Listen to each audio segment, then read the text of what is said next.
بسم الله الرحمن الرحيم الحمد لله رب العالمين وصلى الله وسلم على نبينا محمد وآله وصحبه أجمعين كلمديني أفري لباتناد maanta waxaan ka hadlaynaa الزكاة الواجبة zakada nagula leeyahay oo waajibka ah waxaan nagu hadlaynaa sababtana waxaa weeyaan dad badan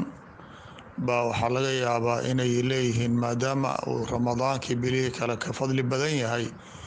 zakadii ku aadiso ramadaanka haddii kugu aado markii horeba xoolahaada aad ilaahay ku sii ramadaan bisheeda dhib maba lahabo 12 bilood bay soo gaaraysa ikhtiyaarka kale haddii ilaahay maalkii uu ku siiyey zakada bisha shawaal ama bisha maxaan ku iraa dilqacda oo kale inaad bixiso ayaheeda hore u soo marisid zakadii dhib ma laha laakiin zakada iyadoo kugu waajibta rajab oo kale inaad bixisid inaad tiraa ramadaanan uu dib dhigay xaaraam weeyaan liannahu zakada horumaris way aqbalay laakiin dibdhigis ma aqbalayso ilaa duruuf dadkii la siinay iyo xoolihii oo kaa maqan inay timaado xaala oo idiraariya mooye lama ogolo inaad waqtigeeda bixiso waxay ka dhigan tahay xoola oo dad ay leeyihiin dadkii lahayna ay ku ag joogaan oo aadan bixinaynin inta aad dib u dhigtay dembi baa kugu soconaya marka maalinkii ay 12 bilood xoolahaada u dhammaadaan oo sanadkii aad bixi jirta haddii ay ramadaan ku soo aado waa alxamdulilah hadday kadib dhacdood soo hormarisid dhib ma laha laakiin dib inaad u dhigtid ma banaano marka sidaa awgeed baa waxaan iriyay aan kelimo yar oo kooban aan ka dhahno zaka waajiba ah waxa weeyaan kutub dhan baaba laga alifay marka wax 15 daqiiqo looga hadli kara haba yaraatee ma ah laakiin ulajeedada waxa weeyaan in si guud kelimaad yar oo kooban aan uga hadlo shaygii inaad ka wada tagtid inaad wax ka tiraahdo way kala fiican yihiin marka zakada waxa weeyaan luqa ahaan waxa lagu yiraahdaa waa tahaara sharcina waa tahaara ilaahay wuxuu leeyahay khudh min amwaalihim sadaqatan tutahhiruhum wa tuzakkihim marka sadaqada waxa weeyaan dembiga bay ka dhaqaysaa qalbigaadi bay bukhliga iyo sifaadka xun oo dhan bay ka bixinaysaa waxay kugu sameynaysaa dadkii muslimiinta ah fuqara inaad jeclaatid maadaama aad ka qayb gashay duruuftooda inaad wax ka xalisid marka zakadii waxa weeyaan ruknu min arkaan alislaam wax sahlan ma ah shanta tiiro islaamka ah iyay mid ka tahay waxaa sii dheeraad hiya qariinatu salaad fi kitaab illahi tacaala salaadba haddii lasoo hadal qaada zakada baa la socota qur-aankii wa aqiimu salaata wa aatu zakaata wa aqaamu salaata wa aatow zakaata ويقيمون الصلاة ويؤتون الزكاة حتى مركا قاركيد أيضا لفظ الزكاة لغو شيغن ويقيمون الصلاة ومما رزقناهم ينفقون فيري مما رزقناهم ينفقون والزكاة ويان مركا الزكاة وحويان وركن آد وأضق وأن سهلانين وأنا قيمها أوليها إنه حويان وعبادة النفع يدي عدك لا يوجد بيسو salaada aday kugu eg tahay cid kaloo ka faa'iidaysanaysa ma laha laakiin zakada waa cibaado adiga aad leedahay ummad kalena way ka faa'iidaysanaysaa ninkii la siiwo ka faa'iidaysanaa marka ajirkeeda waa mutacaddi marka waataan u niriyay shayga ajirkiisa mutacaddi u yahay fadli gooni ah buu leeyahay marka zakada sidaas inay tahay in lagula xisaabtamo nuqtada labaad inaan thaqaafadii hore aan u lahaynon marna ku soo baraarujinay inayna kaa noqonin waxaan waa waajibka unbaa kaaga dhacay laakiin wax ajirku ma lihid fikradaas waa inaad madaxaada ka masaxdaa sababta waxa weeyaan zakada waana zako waajibna waa kaaga dhacayaa sadaqa wa ziyaadana way tahay oo ajirkeeda mudaacaf waay waataan hore u soo niriyey xadiidkii qudsiga ah ilaahay wuxuu leeyahay maa yataqarabu cabdii bishayin axaba mima aftaradtu calayh wax oo aan ku farad yeelay wax ka wanaagsan oo addoonkii igu soo dhowaana ma jirto marka $100 oo sadaqa u bixisid caadi ah iyo iyadoo zaka aad u bixisid midda zakada ku bixisidaa ka ajir badan taa waa inaad aad qaadataa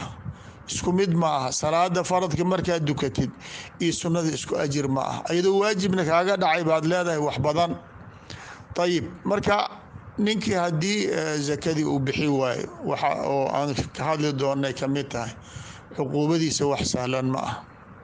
ilaahi subxaanaه watacaala wاladiina yaknizuuna الdahaba wاlfidata walaa yunfiquuna fi sabiili اllahi fabashirhum bicadaabin aliim yowma yuxmaa calayha fi naari jahannama fatukwaa biha jibaahuhum wajunuubuhum waduhuuruhum hada ma kanastum lianfusikum faduuquu ma kuntum taknizuun. labadaas aayad suuratu tawba ku jirta. almaal almuktanas waxa weeyaan waa maalkan zakadiisa la bixinin. hadduu ninka maal badan leeyahay ou meel dhigto ou zakada iska bixi cala alqowl araajix, maalkaas maal ceeb ou ku mutaysanaya ma aha, ciqaabna kuma laha. almaal almuktanas waxa weeyaan waa maalka meel aad dhigtay oo xaqii ilaahay uu kugu lahay aadan ka bixinin, dadkii kugu lahay fuqaradan aad waxba ka siinin, dadkaas cadaab aliima bay leeyihiin. yowma yuxmaa calayha fi naari jahannam waxa weeyaan xoolihii zakada ka diiday yaa naar laga soo dhiga, ayagaa lagugu ciqaabaya. sida axaadiis saxiixa ku aroorta xoolihii oo waaweynaaday oo inta ninkii xoolo zakada ka bixi waayo oo kale inta aad loo buuriya ka asman maa takuun yaa waxa weyaan lagugu quminaya, waa kugu kor soconaya, waana kugu soo laabanaysaa ilaa laga gaaro inaad naar iyo janno midkood aada heshid. taa waxay daliil u tahay layidhi zakada laguma gaaloobayo, waa macaasi, waa kabiira min kabaa'ir dunuub. lidaliil nebigu waa la ciqaabi doonaa ilaa masiirkiisa kala cadaada naar iyo janno midkood. marka laakiin intaasaa wax oo loo qaadan kara aan ahayn. ayib, marka zakada waxaa loo jiday maxay tahay? zakada waa takaaful ijtimaaci waay. dadka sidii nabiga u yiri sadaqatan tu'khadu min aghniyaa'ihim wa turaddu calaa fuqaraa'ihim. zakada waxa weeyaan mujtamacan oo dhan wada qani ma aha oo dad xoolo leh ma wada ah. intooda faqiirka ah ayaa inta kale looga daba keenaya. ilaahay markuu ka hadlayay likay laa ta'saw calaa maa faatakum kay laa yakuuna duulatan bayna alaghniyaa, xoolaha muslimiinta qaarkood laga qaaday oo kuwa hoose la siinaya waxaa loogu talagalay suusan maalka dadka aghniyada keliya ugu dul wareeganin ee fuqarada loo gudbiyo marka dambe sitanaad ku noqdaan. muslimiinta hore ma jirin wax la yiraahdo hay-ad dowli ah oo iqaatha iyo jamciyaad khayri iyo waxa ma la aqoonin. waxa weeyaan dadka oo xoolaha ilaahay uu siiyey yaa ku filnaa jiray intooda haddii laga qaado in dadka muslimiinta alla siiyo. marka oo fuqarada ah dhaha waxa weeyaan dadka dowladda u qaabilsan xilkooda waxa weeyaan inay aqniyada lacagta ka soo qaadaan ay fuqarada u wareejiyaan. walidaalika sidaas mujtamac isugu filnaan jiray sidiisaba. haddii dadkan xoolahoodii ku filnaadaanne haddana dadka kaloo la diriska muslimiinta dowladii waxba kalama lahayn. kuwa la diriska waxaa la wada ogyahay Soomaaliya zakada laga aruuriyo markii ay daaqilka ku filnaato dadkan khaliijka ah dad dhibaataysan ay ahay intaan batroolka la helin. taariikh qoran oo xataa sadaqadii la keeni jiray waa wada qoran tahay oo Soomaaliya laga soo diri jiray. marka ayagaasaa loo qeybi jiray, la dhihi jiray waa dad duruufaysan xagga hala geey, laakiin daarat alayaam. marka waxaa loo baahan yahay markii zakadii dadkii ay dowladii wax ka qaada la waayey, dadkana bani aadam waayo naftoodii wax ugu kaalmeeyay waayeen. lianna waxa weeyaan qofkan haddii la yidhaha wixii lagula xisaabtamo, bankigiisa la fiiriyo, accountigiisa la fiiriyo, xoolihiisa la fiiriyo, la daba joogo waa bixin lahaayeen. dadkii markii laga daayay dowladda cashuur ay u bedelatay waxeeda, zakada markii soo baxaanba cashuur laga qaaday, dukaankii cashuur laga qaaday, zakada la iska iloobay. dadkii aqniyada ahaa xoolaha lahayn oo iska dhaafeenba. waaba waxa bixinaya maanta boqolkiiba waxaa la dhihi karaa 30 ma gaarayaan. inta kale waxa weeyaan qofka bani aadamka shux baa ilaahay ku abuuray, bukhlinimo. haddaa wax ugu kaalmeeyo nidaam ahoo asiga ku fuliya la waayo waxa weeyaan waxba ximaaya. marka waad aragtay qofkii waa iska maaraysanaya oo halkaanba uur wareeganaya. markaasaa maanta waxaa duruuftii ay noqotay ninkii wax yar oo faqiir ka dhacabo in la yiraahdo mutaxida ha loo sheego, munadama la yiraahdo munadamat al-aghniya wa ziraaca la yiraahdo yaa la aasaasay. wax ay ummadda ku tartamale way ku ihaanaysataa. waxaa la yidhi dadkaas munadama waxaa loo aasaasay inay juhuudka basharka bani aadamka oo dhan ay kulmiso lilqadaa'i cala aljuuc. juucba inaan aan kownka laga helin ay xil ahaan u qaadatay. maalinkii muasasadaas la abuuray baahidii bilaabatay kula yowm yasdaad, lianna wax oo ilaahay loola jeeda ma aha, waa dowlada oo la doonayo in maxaan ku irahda ummadta lagu gumaysto. dadka aanu ognahay oo dhaqaalaha leh oo yurub iyo ruushka iyo markay waxooda ay ka bataan ayaga wax ka gatana ay waayaan inay dadka u keenaan oo fuqarada ay yeeli maayan badda lagu wada shubaa, wax la wada ogyahay. marka wax murug ah in annaga qaarada aan deganahay afrikaanka la yiraahdo dhan inay tahay qaarada ugu deeqsib oo ugu wanaagsan oo xagga haddii la yiraahdo wax soo saarka, macnaha biyihii, dhulkii oo doog ah, dhulkii oo diyaar u ah in la beerto, wamaca daalika waa fuqara talaxumo unbaa haysato. inay ayaga isxilqaamaan oo ay isa soo saaraan iyadoon aalaadkan hadda wax lagu ziraacay aan lahayn, yay soomaalida waxeeda gacanteeda yar ay ku tacbato yay ku filnaan jirtay, markaasaa dibadda loo dhoofi jiray. maantana waxa weyaan wax kasta dibadda ha noogala keena baan leenahay, raashiinkiinoo dhan. calaa kulli xaal zakada qofka waxay ugu waajibtaa 3 shardi: inuu horta xoolaha inuu leeyahay, in nisaab meel miqdaar oo la yaqaana u gaaro, in sanad uu ka soo wareegto xoolahaas intaad haysatid. malakiya waxa weyaan xoola dad kale uu leeyahay haddaad adiga haysatid ood ku ganacsanaysid, ninkii iska lahay zakada ku waajibay adiga iskama lihid. wixii ribxi kuu soo baxa unbaa zaka laga rabaa. haddii wixii wax caam ay yihiin, maalan hadda waxaanu ognahay waxa ka soo baxa macaadinta dhulka ka soo baxda sida batroolka, sida dahabka, sidii maxaan ku irahda dheemanka, waa badan yihiin. haddii dad shaksi gooni ay yihiin zaka ku waajibayso. hadday dowlad gacanta ku hayso zaka ku waajibi mayso. leesh? liannahu zakada waxayna ugu waajibayn wax gooni ule male, dadkoo dhan baa wada leh. marka zaka kuma waajibaysa marka la leeyahay ma aha dadka madaxdaha waxay rabaan ka samaynaa, ma aha. xoolaha shacbiga iskale, dowladda xilkeeda waxa weyaan waxaa ilaahay uu dhulka ka soo saaray oo ayay gacanta ku hayaan inay ummadda ugu adeegaan. intaas bay ayga leeyihiin. oo waa maxay? jidadkii baa lagu samaynayaa, warshadihii baa lagu samaynaya, caafimaadkii baa lagu ilaalinaya, jaamacaadkii baa lagu dhisayaa, cilmigii, kutubtii, wixii dhanna ummadda u baahnayd oo dhan yaa lagu samaynaya. ummaddii marka waa ka wada faa'iidaysanaysaa. ama qiimo ramsi ha laga qaado ama sidii raba hala yeelo, laakiin waa wadanka dhaqaalihiisa oo wada leeyahay. haddii la arko nin faqiir ah oo aan shaqo haysano wadanka kamid e,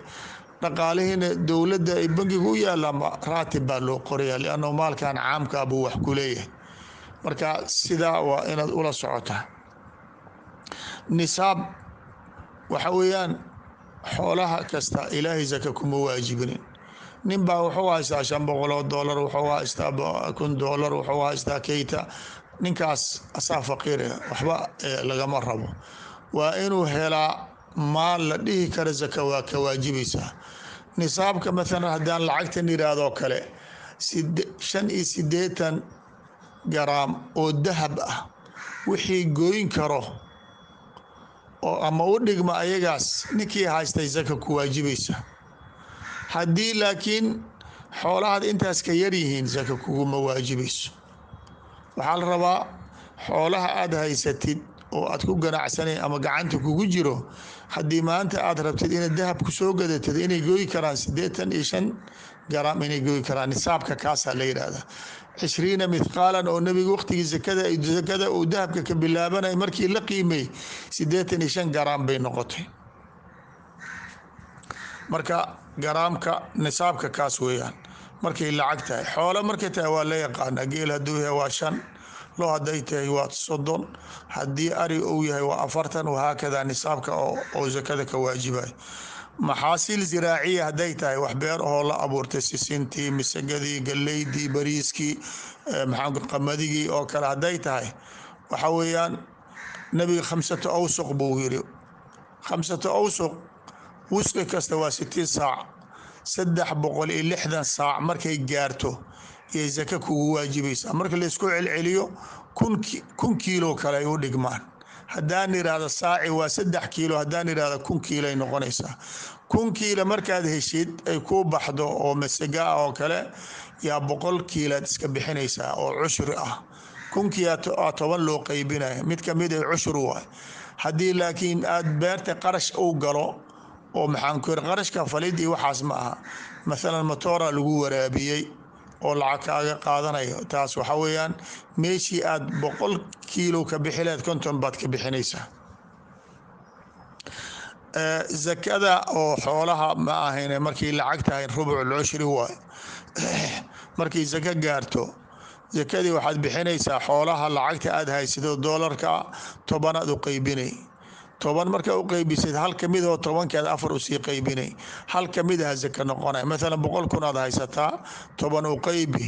100kii kun 10 hadii loo qaybiyo 10 kun ay noqotay 10kii kun 4 u qaybi 2500 oo doolar waa marka 100kii kun 2500 oo doolar yaa laga bixinaya sidaas aan nisaabka la yiraahdo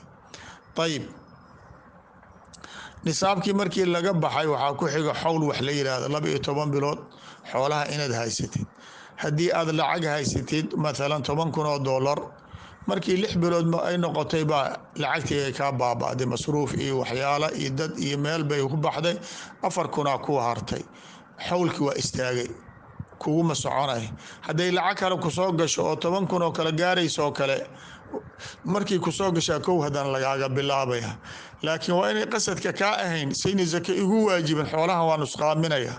sidii sanadkii ay u go istaago marka kadib aan hadan dib ugu soo biirinay taas hada ilaahay waa ku arkaya marka zakadii horta saddexda shardiya asaas u ah laba mas'ala hadan ka gaari karno yaan rabnaa inaan ku darno xoolahaadii haday deenkaaga maqan yihiin zaka ma kugu waajibay qofka deynta aad ku leedahay ku xalan tahay nin hadii uu yahay tanaad oo xoolihi haysto haddana baadil oo diyaar u amarkii laga dalba bixinayo waxay kala mid yihiin xoolaha gacantaada ku jiray kula mid yihiin sidood kuwa haysateed adigu zakaynaysid yaa kuwa ninkaas uu haayo deynta kaaga maqan yahayne aad ugu zakaynaysaa lianna waqtigaad ka dalbatid waad ka helaysaa haddii ninka xoolaha aad ku leedahay faqiir uu yahay zakadii nin baad ku leedahay xoolihii isiyaa tiri ma haayibuu ku yiri wa in kaana duu cusratin fa nadiratun ilaa maysara ninka waa faqiir maba bixi kara zakaad ku leedahay ama ninkii xoolihii waa bixi kara laakiin mumaatil waa wuxuu ku leeyahay bal bisha ay dhamaato bisha kale ha dhamaato si kasta hadaad yeeshay waxa weeyaan waa kaadiid bayine iyo uma haysid oo hadda maxkamad ma geyn kartid oo hadda dadka badana xoolaha waa la deymiya